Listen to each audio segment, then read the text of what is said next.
Kasi parang hindi siya, di ba, pagka napapakinggan ako sa radyo, pagka sa Pangako medyo comical, funny side. Dito naman, comical pa rin.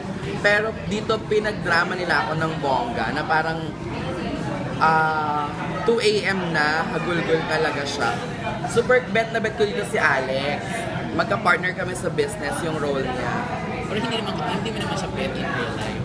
Hindi naman. Kasi magkapatid kami. Parang magkapatid kami. So, close kami ni Alex talaga bago pa tong movie, bago pa yung mga ganap-ganap. So, lagi kami magkakasama na dati pa.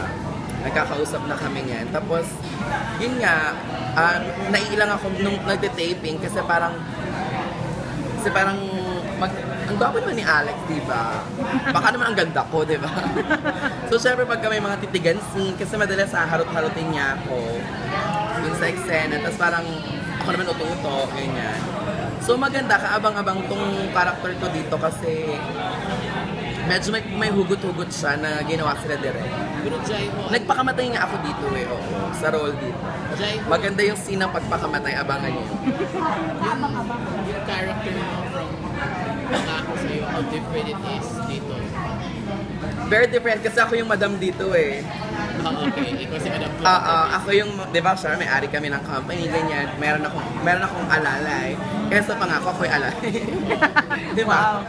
So yun, yung hair hindi naman masyadong iniba, pero hindi lang ganun ka-loud like sa Pangako.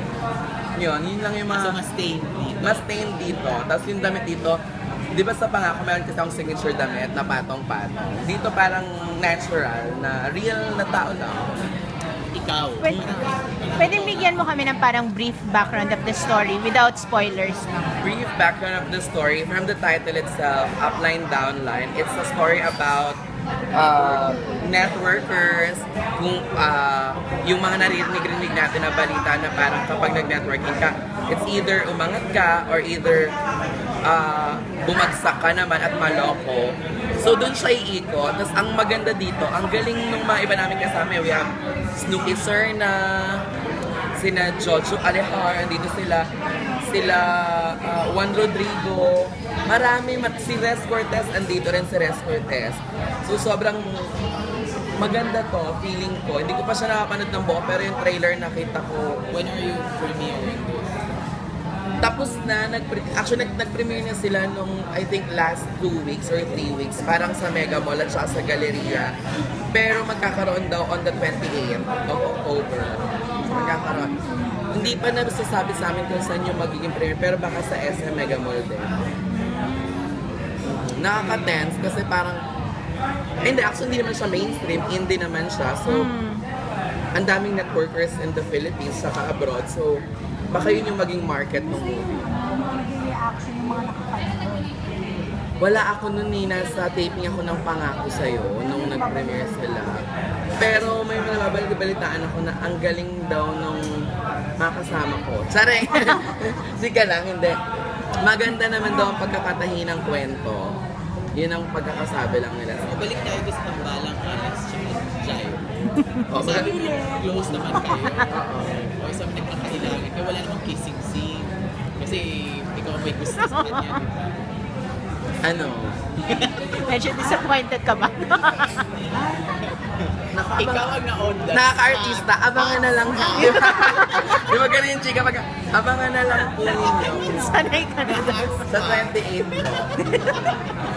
Natututo din. Hindi na ako sanay. Alam niyo namang ang dal-dal ko, di ba? Pwede ko na ikwento yung buong chika. Di ba? Tapos malapit ko na ikwento. Nahihirapan na nga ako magputol-putol na sabihin ko kasi ilang beses daw ka? Gano'ng kahaba itong project ng shooting? ay, parang ano kami. Hindi naman, parang 10 days. Pero hindi naman siya sunod-sunod. Like, ang hirap kasi pagtagpuin ng sked ni Matt, ni Alex, ni Ritz, ako, yung iba pa. This is your first movie, right? Oo, ata yung first. Oo, talaga. Na full length talaga. Na full length. From From radio, TV, and now Tapos may online pa akong hotspot. Siguro, ako na yung susunod na multimedia star. Chika! Charot lang ang yabang, di ba? Charot lang kayo. Sige, lalagay natin. Yan ang headline namin. Ang papalit kay Chris Aquino. Hindi naman.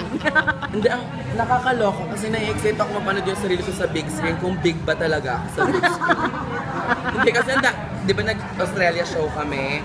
So parang hindi nila ako nakikilala pag ganito lang yung look ko. Sabi nila, tapos pag minumukhaan ka namin kanina pa. Opo. So pag nagpakilala ka, ako po siguring ng pangako sa'yo. At si DJ sabi, ha? You look younger as a person, ganyan. Talaga, hindi nila talaga namumukhaan. Tapos yung makeup daw parang ang tanda-tanda ko daw sa TV. Pero compliment yun. Meron yun. Oo nga.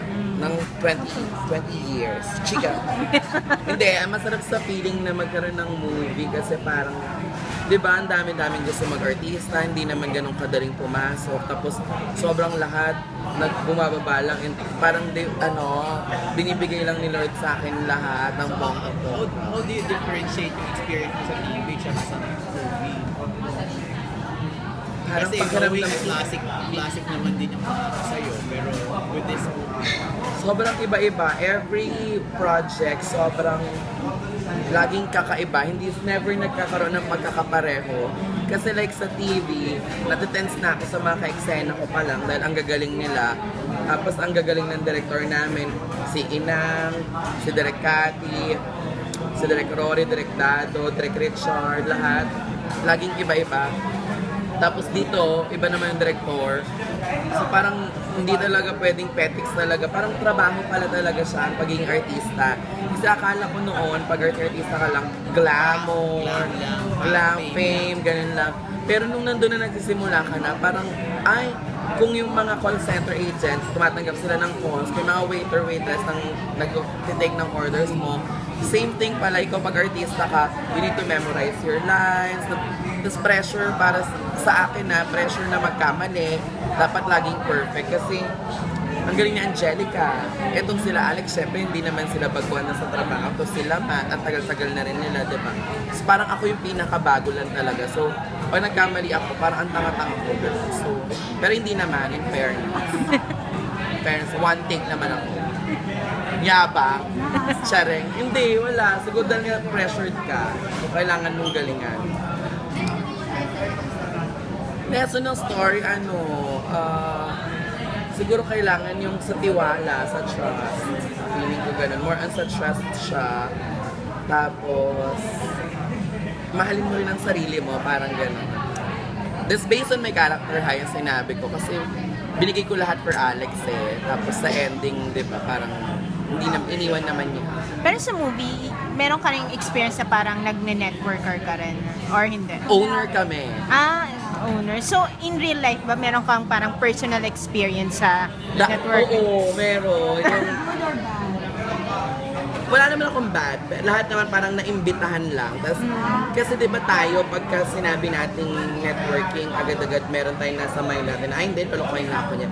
Sayang lang yung pera ko, di ba? Hindi na tayo yung, unlike before na, you want to earn ganito, go.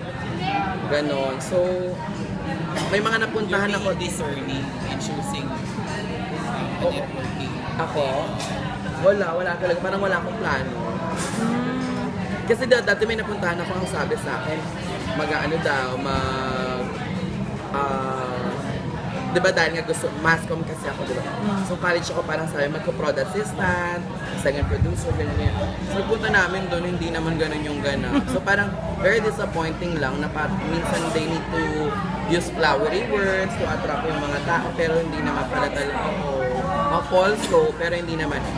Feeling ko mas mapapa-oo pa nila kapag talaga yung totoo na sinabi lang, mahirap, tapos kailangan mo lang maging masipag, diba? Baka yun pa, pero kung yung lolokohin lang, doon kasi nasisira. Utak ba din sa movie